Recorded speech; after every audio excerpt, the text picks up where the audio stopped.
Hey, this is Stephen Stanley with United Real Estate in Moorhead, Kentucky. Welcome to the January 2022 monthly market report. So I think that the best advisors in today's market are creating certainty for their clients, and the only way that you can create certainty is if you know what's happening. So that's my goal over the next several minutes. First quote here I put up on the screen from Bill McBride from Calculated Risk. He says this, he says, "It is possible that rising mortgage rates will slow the housing market, or the Fed might raise rates sooner than expected due to the recent pickup in inflation. But I believe one thing is certain, inventory will tell the tale." And you know, that's probably the most true statement. There's so much speculation in the market right now. What's going to happen with mortgage rates? What's going to happen with the Fed? What's inflation doing? Let's add coronavirus to that and Omicron and all those things. All right, so much out there, people speculating on it and its impact in the real estate business, but no doubt we can guarantee inventory will be the market indicator this year, right? Because why? Well, it's that way every year in real estate, but no doubt this year it's going to be the same. The bad news, listings are at our record lows. Over the last couple of years, if one thing has been true is that low rates, people's definition of a home, people's desire to own a home has depleted the housing supply all across the country.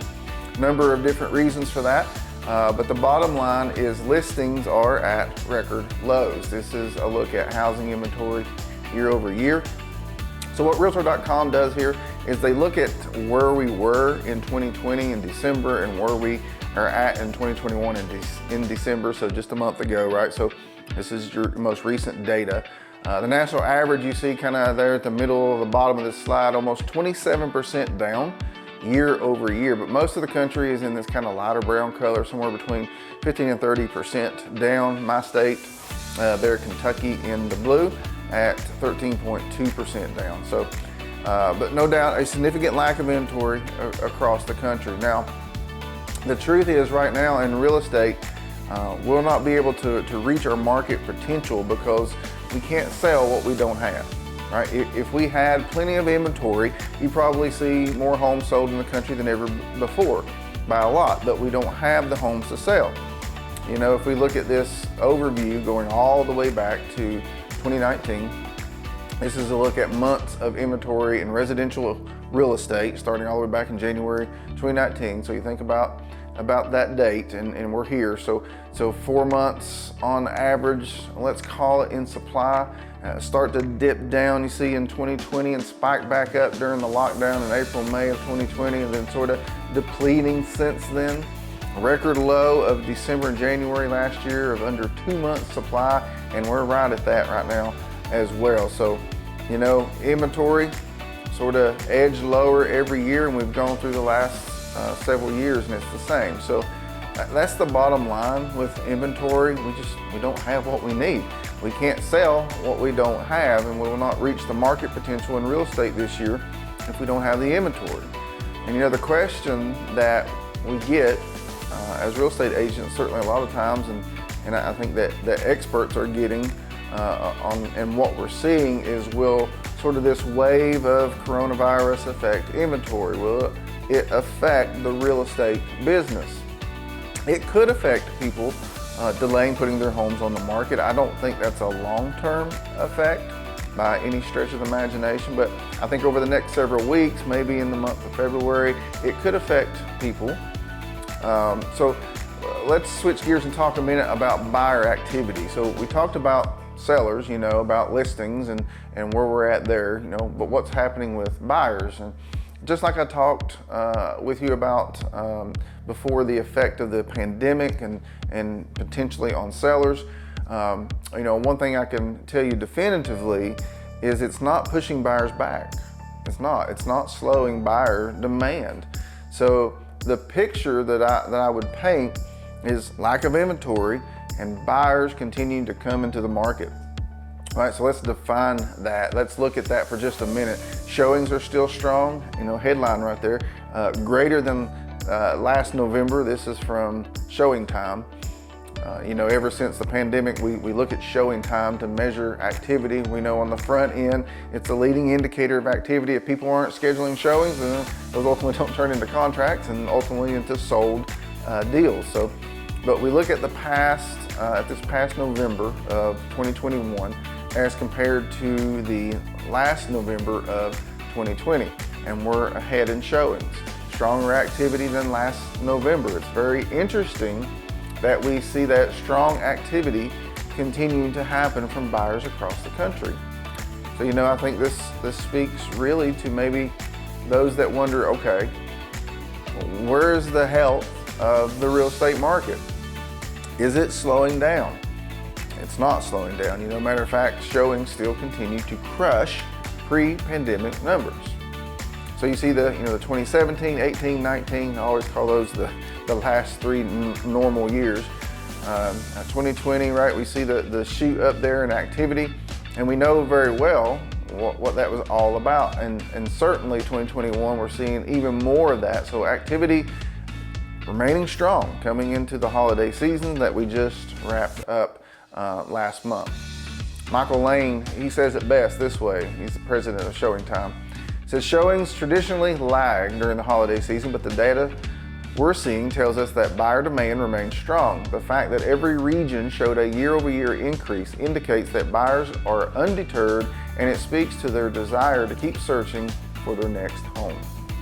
So no doubt buyers out there are in force, many of them motivated by a number of different things right now. It could be the impetus of rising rates and saying, we want to do something before they rise. It could be a scenario where they're saying, hey, something's changed in life, something's changed at work, or that's caused a lot of different needs. But no doubt the buyers are out there, and they are out there in force. Maybe you're thinking, right, well, duh, Stephen. I knew that already. I knew we didn't have the inventory. I know we got plenty of buyers. I know they're out there. So what's the opportunity, right? So many experts are talking about that right now. I think there are a number of opportunities, big opportunities right now. But where's the biggest opportunity? I think it's right here. It's home equity by far. I think this is the opportunity.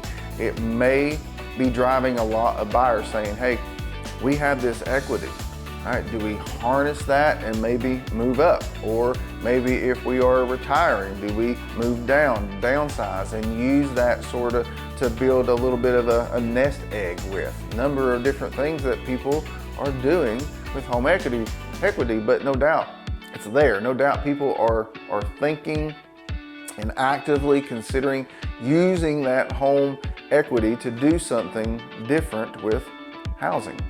So biggest opportunity here from the realtor's confidence is like an insight around home equity. That presents an opportunity for real estate professionals who are always looking for touch points, with past clients or even new clients. Hey, now, do you know how much your home is worth? Do you know how much you owe on your home? Do you know how much equity you have? Because that gives you equity, all right? Are there things that you need to do with that equity? Right? Do you have different needs that you need to, you need to move up? Do you have different needs that you need to downsize now? So it's things to consider.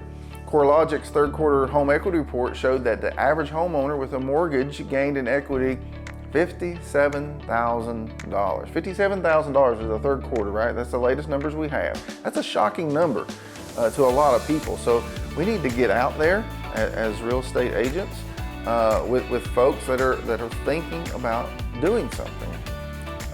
31.1%, right? That's the year-over-year percentage for increase in equity in the U.S. Homes with mortgages, $3.2 trillion. That's the rise in equity. So, and they go on to say this summer home price growth reached the highest level in more than 45 years last summer, pushing equity gains to another record high. So equity, no doubt, in my opinion, is the shining star of the effects of the pandemic. And the ability to build wealth through equity is one of the greatest benefits of home ownership, right? So in our last portion here in the monthly market report for January, what to expect for this year's real estate market. Uncertainty right now, I think kills deals. Certainty helps you move forward. That's true in a lot of things, right?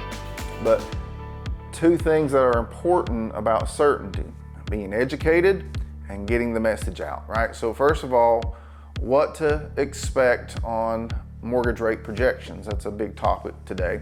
You can see here from, we look at all these different sources, Fannie, Freddie, NAR, MBA. What are they saying about 2022? Broken down by quarter. You see quarter 1, 2, 3, and 4. And I'm not here to tell you that this is where absolutely interest rates are going to be. I think that's a fool's game. I'm always going to look at what the experts are saying, and I'm going to give you an expert opinion on this, right? But what are they saying right now? As you see on the chart there, somewhere between 3.5% and 4% in the second half of this year, 2022. So we're seeing volatility even this week. We're seeing rates jump up, right? But they're going to do that. They're going to go up and down, but I think we're on an upward trend. I talked about this, I think, in the last market report. I think we're going to go back to where we were. The last 10 years, we've been between 3 and 5% in the average 30-year fixed mortgage, which is still great financing, right? That's great financing for a home, but I think that's what you can expect. That's how you can create certainty in the minds of our buyers, right? And is what they should expect as they go into the process of purchasing a home. What about forbearances? Forbearances have finally fallen below 1 million. This is going into this year. I believe it's going to be a non-issue. I don't think you're going to hear much about it, but I do want to educate you on it. It's just under 1 million. About 890,000 mortgages are actively in forbearance, and that represents like 1.6% of active mortgages. So 4 out of 5 that are coming out of forbearance are coming out either having gone through some sort of workout or paying off their back payments. So there are people that still will need to do something, right? But it's a very small fraction. Going into 2022, I think it'll be a non-issue. And I believe something that we'll continue to hear less and less about. Mayor Claire Bolton Smith from CoreLogic says this: we may see a little bit of an uptick in foreclosure rate in 2022, just an uptick though from an extraordinary low level. We're not expecting to see big increases. Listen to this: we expect delinquency rates overall on home mortgages to actually continue to remain quiet or quite low, right? What's going to happen with foreclosures this year, according to CoreLogic, remain quite low, right? That's a line that you can use in a lot of places. I think they're going to be quite low, right? That's what CoreLogic says. And I think we're going to see that again. It's going to be a non-issue because there are options for homeowners. And then the other question is what's going to happen with prices. We talked about pricing over the last several months in prior market reports, and the fact that we've seen unbelievable pricing in this country, and this question sort of that pricing is peaked. And I'm using this graphic here to show you FHA, CoreLogic, Case-Shiller. This is going back to January of 2021 all the way through October and November of last year on pricing. So let me break this down for you, because the title here is Has Home Price Acceleration Peaked? Has home price acceleration peaked? And so the question right now is to start out, well, here in January. The funny thing about this graphic to me is that we're starting out at 10%. We're starting out at actually a historical high appreciation and rising every month. And so this is a measure of year over year. So what each one of these organizations does is in January this past year, they look at January 2021 as compared to January 2020. What did prices grow by? And we know in 2020 they grew by about 10%. And then each month it goes on. They record those for the other months. Now we said prices appear to look like they've peaked, and they do. But here's the question: have they peaked or have they plateaued? And I sort of want to put that question out on the table because that's what folks are looking at right now and saying, okay, what's happening with prices? And experts are wondering this as well. Let me be very, very clear about that. But no doubt, I think that there has been a peak, but is it a plateau that we're about to see? And I'll tell you what I don't think is going to happen. I don't think we're going to see prices or appreciation drop from 18, 19% all the way down to 5%. Now I'm going to show you what forecasters are saying in just a minute. The average is around 5%, but I don't think you're going to go from 18% appreciation to 5% appreciation overnight or maybe even in a year. But no doubt appreciation is still very, very strong in the market. We expect appreciation to continue in 2022. And if you look at those that are forecasting appreciation right now for 2022, the average 5.2%, anywhere from 7.5 to 2.8. But here's one thing I see about forecasters right now. They're already starting to up level their forecast. And I think this average here, 5.2, is actually low. I think they're going to go above that. But how much above that? I don't know. I think it's anyone's guess, but I think we're going to see more than 5% appreciation in real estate in 2022. All right, but we need to be, as real estate agents, I want to be the educator, and I want to show this perspective to my clients, and you can show this perspective to those that you're talking with as well. And always remember, as appreciation goes down in this graphic, that's not depreciation. I know it sounds contradictory, but it's less appreciation. There's a difference. And always remember, month over month, year over year, appreciation is cumulative, right? And we want to explain that very, very well, because in the graphic, people can miss that. They can go, well, I missed it. I missed the hump, right? No, you didn't miss it. You didn't miss anything. We're just seeing less appreciation than what we saw last year. The word that's often used in this is deceleration in appreciation. Not trying to rap here or anything, but it means that it's coming at a slower rate, right? Think about a car going down the highway, decelerating. Still moving fast, still moving very fast, but not as fast as it was just moments ago. So that's kind of the difference. Average from forecasters, 5.2%, and I think as we look at interest rates, we look at forbearances, we look at prices, we look at all the things happening. Overall, I do think that 2022 will be another strong year for housing, albeit a little bit higher mortgage rates, and we do think home sales will continue to rise and actually reach a 16-year high in 2022. So no doubt across the country, we're seeing a lot of things happening in real estate. We need more inventory. Please, if you have a house that you want to sell, let me know. We need more inventory. Buyers are there. They're ready and waiting to buy your house. They are out in full force. But overall, it looks like a very, very good real estate market coming up in 2022. So I just want to thank you for taking the time to watch my monthly market report. If you have any questions, just drop them down in the comments below.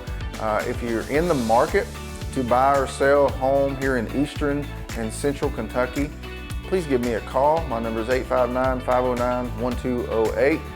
If you want a real estate agent that knows the market, can answer your questions, and is committed to bringing you high quality, up-to-date, and creative content and information, and is not just here to spam you with look at my listing and look at my sold posts, then I'm your guy. Look no further. So give me a call, shoot me an email. I'd love to help you out, and I hope you have a blessed day. We'll see you next time. Bye-bye.